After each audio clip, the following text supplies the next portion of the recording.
Hello everyone, we are recording live from Morelia, Mexico at the People's Reset 2026, and I'm honored and pleased to sit here with Hakeem Anwar, the founder and CEO of AbovePhone, the company that I often speak about or write about because it's the smartphones and laptops that I'm using.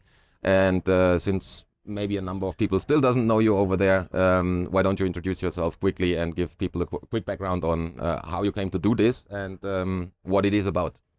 Tom, well, it's good running into you in beautiful Mexico. It's always about the in-person connections that are important, and that's what started this company. Really, is the energy of this event, the People's Reset. And so we've been around for 5 years, but what we saw in the freedom movement, whether it be in spiritual freedom or health freedom, is that people were taking the right actions, but they were using technology that was working against them. So all of the important work they were doing for their company or their organization, it was done through Google Drive or Microsoft Suite, and it really seemed counterintuitive, especially when you know how much power and control these companies have over the greater narrative. So we set out to find, is there a way right now, could people start using friendly technology, friendly open source technology that doesn't spy on them, and actually have it do everything they're used to doing? So we started that mission 5 years ago.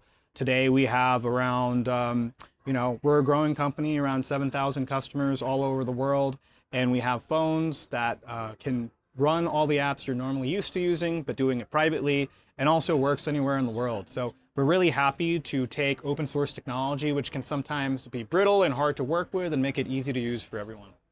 But besides running the company and basically having a technical background, you're also doing journalism. You have to take back our tech website.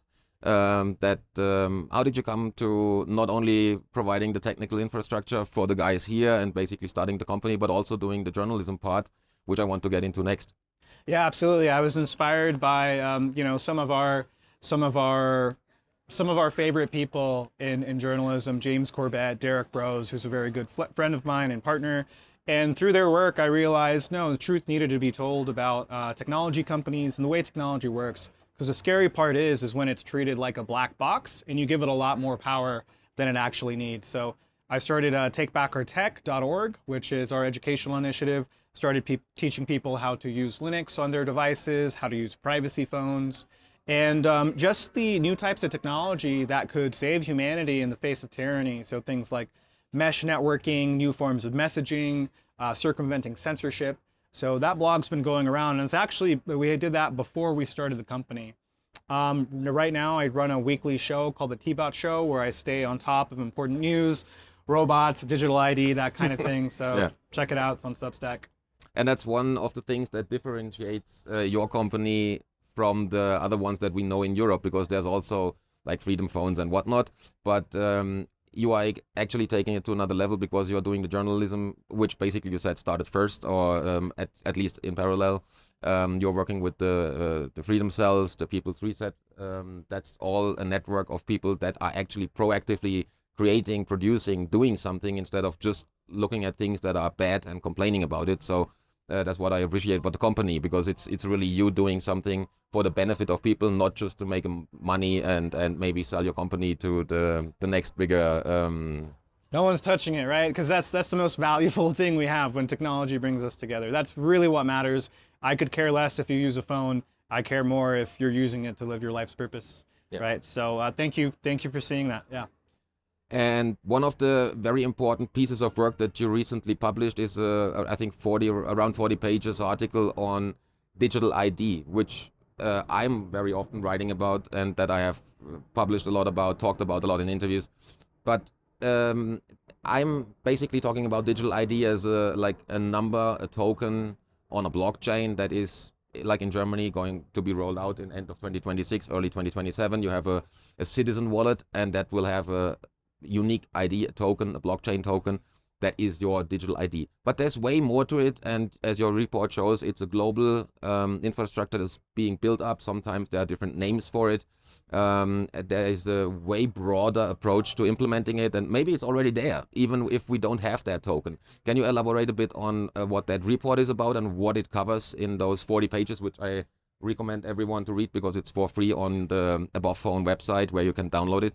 Thank you. Yeah, the report's up there on AbovePhone.com. If you look in the nav bar, And so I started writing this report last year. It took way too long, 6 months.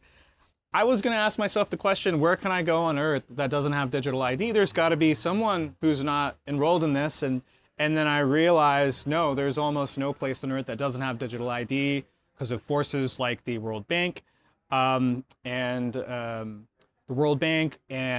different funds that they have in developing countries. And it seems like all the Western countries are also on the same page. So the reason why it's so scary, it's much like COVID. It's the same type of paradigm being rolled out everywhere simultaneously, and there is almost no way to escape besides not consenting. So when I went into this report, I really wanted to understand, what is digital ID? It's not just an app on your phone, like you were saying. It's digital public infrastructure. And so the app on the phone is the only part you work with or you interface with. But really, as soon as you give your biometric data along with your legal identity, that gives governments or the providers of digital ID the precedent or the established identity to create a digital ID for you. So a digital ID is essentially a verified credential tied to your identity. And once the credential is established, the whole digital ID protocol and system makes it easy for them to append different information onto it. So let's make up a person. What's a good German name? Hans Mustermann. Hans. That's what they write on the banking cards if they have advertisements at the bank or something. That poor bastard, Hans Mustermann. So let's say Hans Mustermann goes to the bank and he enrolls in digital ID.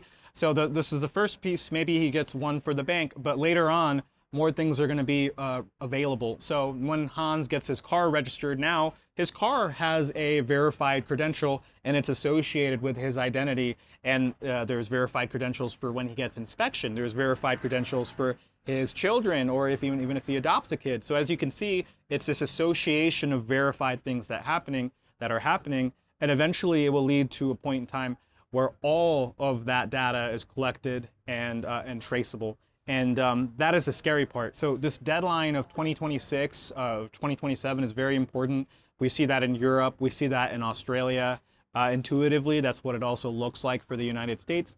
And I think there is a pressure to make digital ID available everywhere businesses start accepting it, so people may start using it. And it is a time period where we really need to start getting prepared. This is why the phones and laptops are important.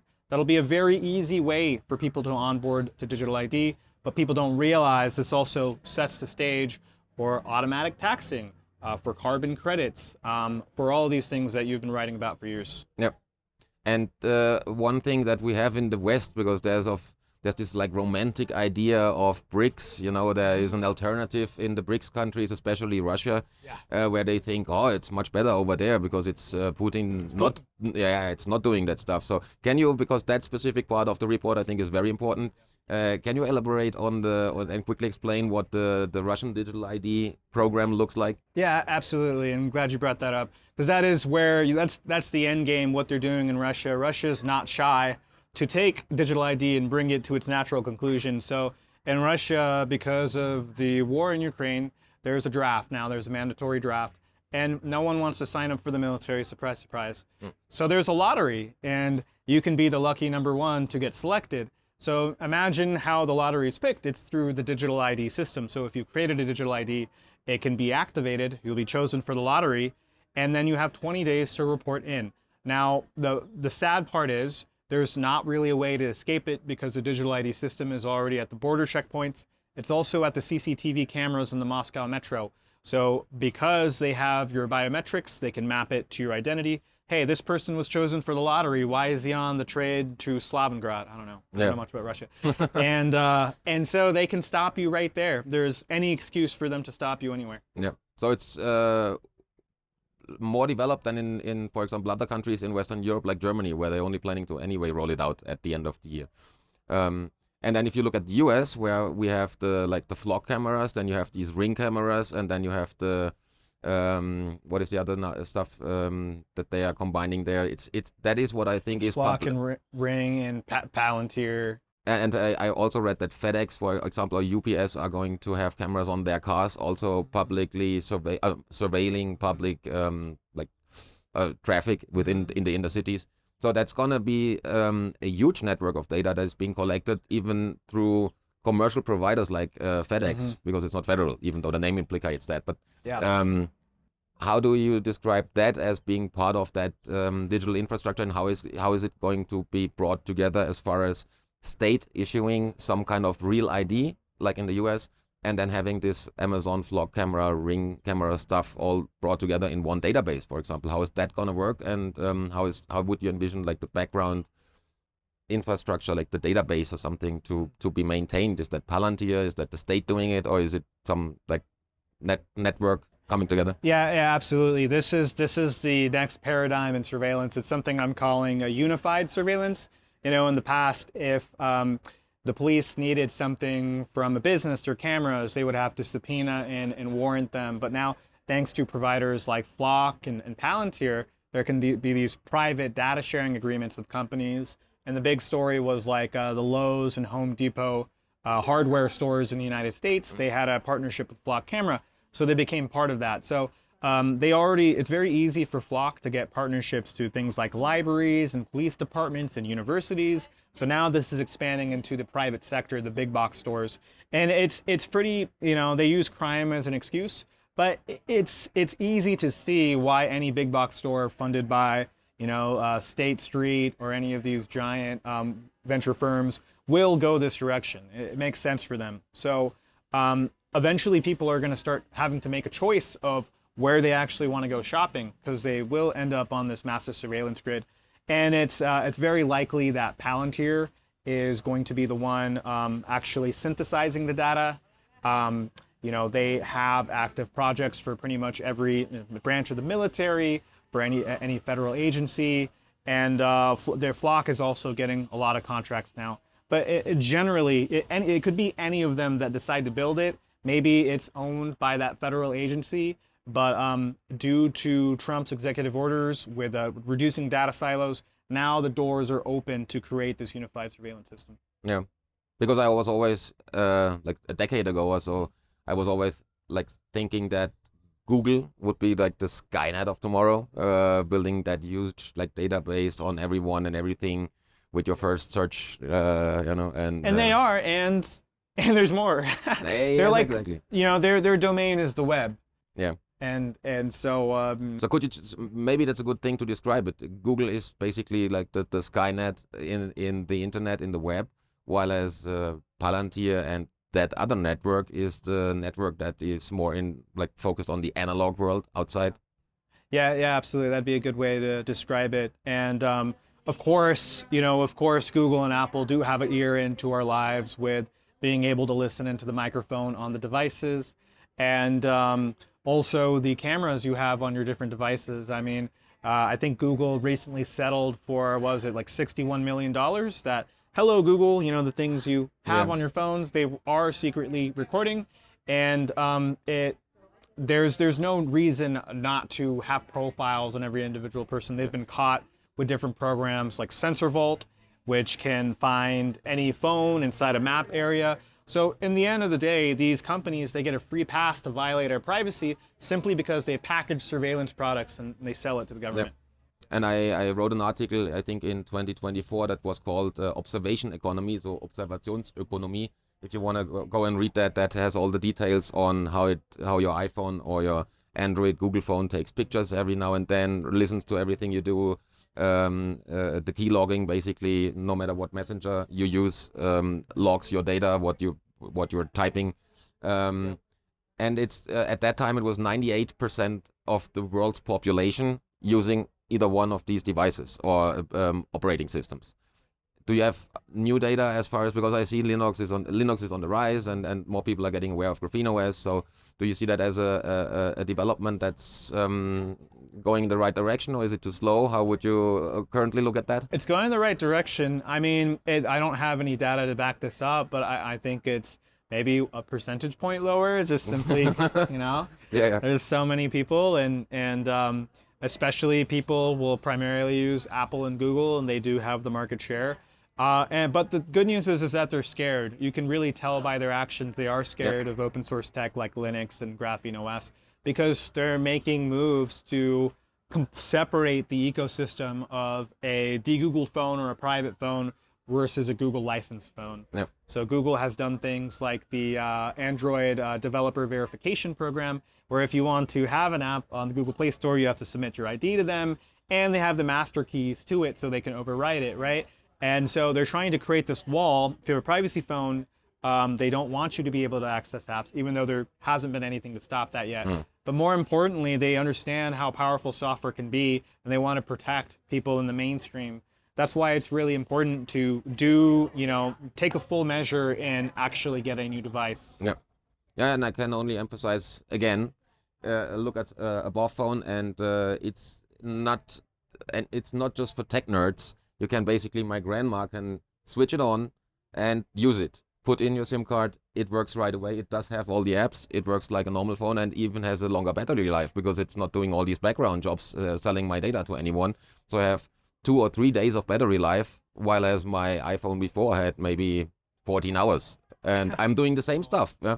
And I have better apps. I'm really more satisfied with that device that you are selling right out of the box, usable for everyone, than I was with my at that time beloved iPhone, because it could do so much nice things, but you can do exactly the same stuff. It's exactly the same. Exactly, yeah, and it's also a psychological boost because there's no advertisements or any of these things that would normally bother you and pester you. So I'm super happy it's working for you. And so we try to marry the educational aspect of this technology and also having a product that really works well. So to repeat it again is, if you have an app right now that you need to use on the phone, chances are you can use it, or there's a easy workaround, right? Yep. Normally some apps will use Google services, like what's the ride sharing? Is it Uber in Germany? Yes, it's there. Yeah, we have Uber. I'm not using it, but yeah. Yeah, so apps like these will try and invade your privacy through Google services. This phone does not have it at all. So in some of these cases, there's a workaround. You can use the web browser, or you can install Google services if you want. Yep. So even if you use Google stuff, you can do it on this phone, and it'll be much safer than a normal phone. I really invite people to start using it. And our support team, half of our company is just people supporting real live people, not AI. Yeah. And if you get a device with us, we'll sit on call with you and we'll help you transition over. And one important thing I also want to maybe encourage people at home to think about is, it is a bit of an effort to change, because it took me a weekend to transfer all my data, like contacts and whatever, music, my 40 gigabytes of music that I have on there. And what contacts and calendar entries and stuff. But you shouldn't look at it as effort and work. It's something that makes you feel good once you've done it. Because on Sunday evening, when I was done with it, I just felt glad that I'm able to say, fuck you Google, fuck you Apple. I got rid of you guys, and now I have something that I control, that I own, that I can actually switch off, and it's off, and it doesn't track me, it doesn't listen to me. And I don't have to use these bloody apps that steal my data. I can do it on the browser. For example, if I want to go on my Twitter account or so, I'd use the browser, not the app. So, and if you look at that effort from a different point of view, that it's kind of playing a game and you are winning the game, it's much more fun than looking at it from, oh my God, that's an entire weekend of work. Yes, you have to sit there and do it, but once it's done, you feel good, and it pays off afterwards. So encouraging people to look at that more like a game. I really like the way, I might have to borrow that. Yeah. You're playing the game to invest it and basically beat the surveillance state, all the intelligence agencies, Google and Apple. You come up on top. Absolutely. So, since we obviously want to attend the Congress and other talks and spend some time in the nice sunny surroundings of Morelia, I didn't want to hold up too long, Hakeem, hold you up too long. It was a pleasure. I really appreciate this conversation, and I'm looking forward to making spreading this movement in Germany. And if you think Tom should have his own special brand of phone, or maybe for the Manova magazine, or if you have any ideas of what is important to Germans, comment and let us know, and that'll help us figure out what the collaboration is. And you actually wrote an article for Manova, and I think we have the site still online. If you go to www.manova.news/above, I think that's still there in German. And if you search for Hakeem Anwar on the Manova site, you will find his article on surveillance and digital public infrastructure. that we published sometime mid or early 2025, I believe. So go ahead, read that, check out the buff phone, and support people that are trying to support you. Thank you. Yeah, blessings. I want Germany to get back to 10 years ago when you guys kicked out Google Maps and vandalized the car. We can get back to it. I believe in it. Thanks again, Tom. Nothing to thank for.